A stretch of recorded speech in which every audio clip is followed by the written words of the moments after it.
मुंबई मनपा ठाकरे शिंदेंचा गेम करणार. शिवसेनेचं हॉटेल प्रेशर पॉलिटिक्स शिंदेंवरच उलटणार. ठाकरेंच्या चक्रव्यूहात एकनाथ शिंदे फसले काय? ना स्थायी समिती ना बेस समिती. भाजपचा महापौर नको म्हणणारे ठाकरे भाजपला साथ देणार. मुंबई मनपा निवडणुकीत दणदणीत विजय मिळवत महायुतीनं 114ची मॅजिक फिगर तर गाठली आहे, पण भाजपला यात शिवसेनेची सोबत घ्यावी लागली.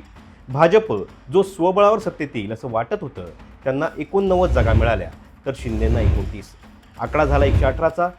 पण या खेळात पुढचं टार्गेट आहे महापौर पदाचं, ज्यावर एकनाथ शिंदेंच्या शिवसेनेनं दावेदारी मजबूत केली आहे. आणि त्याचाच भाग म्हणून आपल्या 29 नगरसेवकांना मुंबईतल्या ताज लँड्स हॉटेलमध्ये ठेवल्याचं तज्ज्ञ सांगतायत. कारण शिंदेशिवाय मुंबई मनपात सत्तेत येणं भाजपला शक्य नाही आहे. आणि याच 29 नगरसेवकांच्या बदल्यात 2.5 वर्ष महापौर पदाचा फॉर्म्युला शिवसेनेकडून भाजपला देण्यात आल्याची सूत्रांची माहिती आहे. आणि याच प्रेशर पॉलिटिक्समध्ये उद्धव ठाकरेंनी आपला डाव टाकलाय. तो डाव नक्की काय? एकनाथ शिंदे यामुळे कसे अडचणीत येऊ शकतात? मुंबई मनपाचं आकड्यांचं गणित फिरवण्याची ताकद ठाकरेंकडे कशी गेली? भाजप यातून काय साधू पाहतोय? आणि महापौर नक्की कुणाचा होणार? हेच या सगळ्या व्हिडिओत आपण पाहतोय. त्यामुळे हा व्हिडिओ शेवटपर्यंत पहा आणि आमच्या चॅनलला लाईक, सबस्क्राईब आणि फॉलो करायला विसरू नका.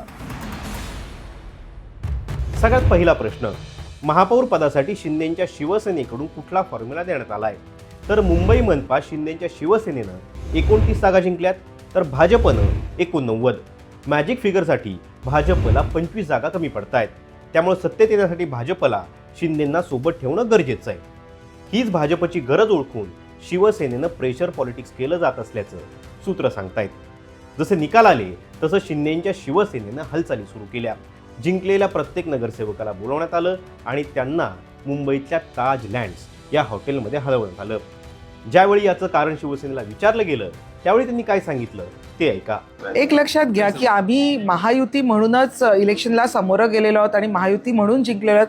आम्हाला जे मॅन्डेट मिळालेलं आहे ते महायुती म्हणून मिळालेलं आहे. त्याच्यामुळे पाठीत खंजीर खुपसायची आमची भूमिका नाही आहे. आम्ही महायुती म्हणूनच राज्यावर मुंबई महानगरपालिकेवर येणार आहोत. आणि तुम्ही हॉटेल पॉलिटिक्सबद्दल बोलायचं तर हे आमचे जे नगरसेवक आहेत हे जवळजवळ 29 नगरसेवकांपैकी जवळजवळ 20 नगरसेवक हे पहिल्यांदा निवडून आलेले आहेत. त्याच्यामुळे त्यांना महानगरपालिकेचं कामकाज कसं चालतं याबद्दल काही माहिती नाही. तर त्या संदर्भात 2 दिवसाचं आम्ही इथे शिबिर ठेवलेलं आहे, जेणेकरून महानगरपालिकेमध्ये काम कसं चालतं आहे, कामकाज कसं होत आहे, त्याचे कायदे कानून काय आहेत, कशा पद्धतीने आपण सामोरं जायचं आहे, याच्यासाठी आम्ही आज इथे नगरसेवकांना बोलवलेलं आहे. त्याच्यामुळे ह्याच्याबद्दल जे काही हॉटेल पॉलिटिक्स वगैरे आम्हाला हे करायची गरज नाही आहे. कारण आमचे जे निवडून आलेले हे वाघ आणि वाघीण आहेत आणि हे तुम्हाला उबाटाला हरवून आज इथे आलेले आहेत. त्याच्यामुळे ज्या काही पुढ्या सोडत आहेत ते मला असं वाटतं की त्यांचेच नगरसेवक हे कुठे इकडे तिकडे जाऊ नये म्हणून तर हे करत नाही आहेत की नाही, असा संशय आम्हाला होतो. आता 20 नगरसेवक नवीन आहेत, त्यांना अनुभव नाही म्हणून त्यांचं प्रशिक्षण शिबिर आयोजित केल्याचं शिवसेनेने सांगितलंय. पण इथं काही प्रश्न तयार होतात. जसं की प्रशिक्षणासाठी 5 स्टार हॉटेलऐवजी एखादं प्रशिक्षण केंद्र निवडता आलं असतं. हॉटेलची गरज काय? जाऊन येऊन शिबिर ठेवता आलं असतं. मुक्कामाला नगरसेवकांना का ठेवलं?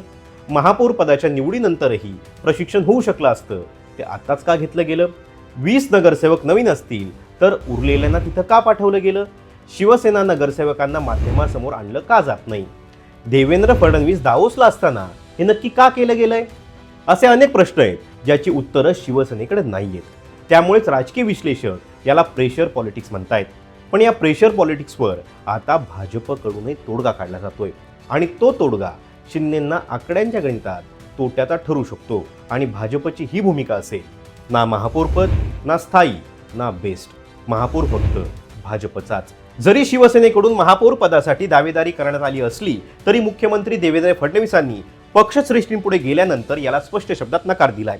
हेच नाही, शिवसेनेला ना स्थायी समिती ना बेस समितीत घेतलं जाईल. शिंदेंच्या पाठिंब्याशिवाय आपण मुंबईत स्वतंत्र कारभार करू शकतो असं केंद्रीय पातळीवर सांगितल्याचं कळतंय. आणि भाजप हे कुणाच्या पाठिंब्यानं करतंय माहिती आहे? ठाकरे. हो, उद्धव ठाकरेंच्या पाठिंब्यावरच भाजपनं ही उडी मारल्याचं सूत्रांनी सांगितलंय. ठाकरे थेट भाजपला पाठिंबा देणार नाहीत, पण अप्रत्यक्षपणे सगळी मदत करतील असं दिसतंय. कसं हे सगळं समजून सांगतो, पण हे घडलं कसं हे आधी समजून घ्या. हे घडायला सुरुवात झाली कल्याण डोंबिवली महापालिकेपासून. कल्याण डोंबिवलीतला ठाकरेंचा गेम करणं शिंदेंना महागात. दरम्यान हा सगळा खेळ सुरू झाला कल्याण डोंबिवली महापालिकेपासून. भाजप शिवसेना इथं युतीत लढले. भाजपनं 54 जागा लढवून 51 जागी विजय मिळवला, तर शिंदेंच्या शिवसेनेनं 68 जागा लढवून 54 जागांवर यश मिळवलं. तर उद्धव ठाकरेंच्या शिवसेनेनं इथं 11 नगरसेवक निवडून आणले. या महापालिकेत बहुमतासाठी 63ची मॅजिक फिगर लागते. आणि आता एकनाथ शिंदेचे पुत्र खासदार श्रीकांत शिंदेंनी इथं शिवसेनेची सत्ता आणण्याचे प्रयत्न सुरू केलेत. त्याचाच एक भाग म्हणून ठाकरेंच्या गोटातील नगरसेवक फोडायला सुरुवात झाल्याचं कळतंय. मुंबईतही शिंदेंकडून ठाकरेंचे नगरसेवक फोडण्याचे प्रयत्न. दरम्यान हाच फॉर्म्युला मुंबईतही राबवला गेल्याचं कळतंय. मुंबईत उद्धव ठाकरेंच्या गोटातील 12 नगरसेवक फोडण्याचा प्रयत्न झाल्याची माहिती आहे. आणि या सगळ्या गेम नंतर ठाकरेंनी फडणवीसांना फोन केल्याचं कळतंय. ठाकरेंचा फडणवीसांना फोन, पुढचा डाव काय? दरम्यान या सगळ्या घोळानंतर उद्धव ठाकरेंनी फडणवीसांना फोन केल्याची माहिती आहे. या फोन नंतर मुंबई मनपाची सगळी गणितं फिरली आहे. ही गणितं अशी फिरली की महापौर पद सोडाच भाजपला शिंदेच्या शिवसेनेची मुंबईत गरजच उरणार नाही. पण तुम्ही आता विचार कराल कसं? तर त्याचंही उत्तर सांगतो, ते नीट ऐका. ठाकरे फडणवीसांचा आकड्यांचा खेळ, शिंदेचा गेम करणार. दरम्यान हे समजून घेण्याआधी मुंबई मनपाचा आकड्यांचा गेम आपल्याला समजून घ्यावा लागेल.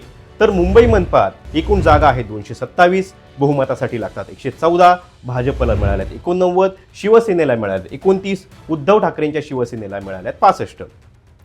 पण आता समजा बहुमतावेळी उद्धव ठाकरेंच्या गोटातील 65 नगरसेवक गैरहजर राहिले, तर एकूण नगरसेवकांचा आकडा होतो 165चा.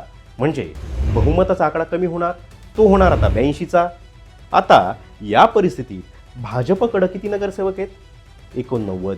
म्हणजे भाजप शिंदेच्या पाठिंब्याशिवाय सभागृहात बहुमत सिद्ध करू शकते आणि आपला महापौर ते स्वतः ठरवू शकतात. आणि हाच प्लॅन ठाकरे फडणवीसांनी केल्याचं बोललं जातंय.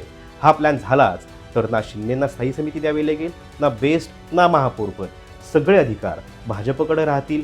देवेंद्र फडणवीस सध्याला दावोसला आहेत. ते आल्यानंतर हा प्लॅन ॲक्टिव्ह होऊ शकतो. पण त्याआधीच शिंदेंकडून केंद्रीय भाजप नेतृत्वाला ओ दिल्याचं बोललं जातंय. आणि केंद्रीय पातळीवरून काही ना काही आपल्या पदरात पाडून घेता येतं का, हा प्रयत्न होत असल्याची माहिती सूत्रांनी दिली आहे. तुम्हाला काय वाटतं? ठाकरे फडणवीसांच्या या खेळात शिंदेचा गेम होणार की एकनाथ शिंदेच्या शिवसेनेकडे महापौरपद येणार? तुमचं मत तुमच्या गावाच्या नावासह कमेंट बॉक्समध्ये नक्की सांगा. आणि अशाच विश्लेषणात्मक व्हिडिओसाठी पाहत रहा टाइम्स नाऊ मराठी.